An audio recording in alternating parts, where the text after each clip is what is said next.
ఒక్క centre fresh కోసం ఇద్దరు ఫ్రెండ్స్ కుక్కలా కొట్టుకుంటే భలే ఉంటుంది కదా. ఇలాంటి లేక్ పంచాయతీలకు ఎవరో అక్కర్లేదు. ఇలాంటి లంగా పంచాయతీలు పెట్టాలంటే మా బ్యాచే. ఫుల్ గా వాన పడుతుందని చెప్పేసి మంచిగా కాలేజ్ క్యాంటీన్ కి టీ తాగడానికి వెళ్ళాం. ఇది అబద్ధం, ఇప్పుడు నిజం మాట్లాడుకుందాం. అదే వేడి నీళ్ళు తాగడానికి వెళ్ళాం. ఈ కాఫీ టైమ్ లో ఒక్కసారి మా క్యాంటీన్ లుక్ అయ్యండి.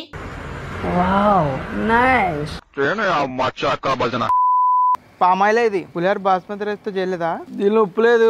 మంచిగా టీ తాగేసి అది అంత సాటిస్ఫాక్షన్ ఇవ్వకపోతే క్యాంటీన్ కి వెళ్ళి పఫ్ తిందామని బయలుదేరాం. ఈ క్యాంటీన్ పేరేంటో తెలుసా? పుష్ప క్యాంటీన్. కానీ మేము వెళ్ళిన టైంలో పుష్ప దగ్గర కూడా సరుకు లేదు.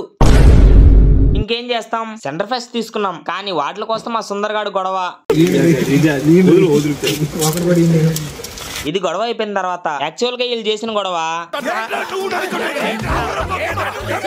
ఆ వీడియో అయితే ఫుల్ గా బూతులే. అసలే మన ఛానల్ కి ఫ్యామిలీ ఆడియన్స్ కూడా ఉన్నారు. అది సరే గానీ వీడియోకి లైక్ కొట్టడం మర్చిపోయావు.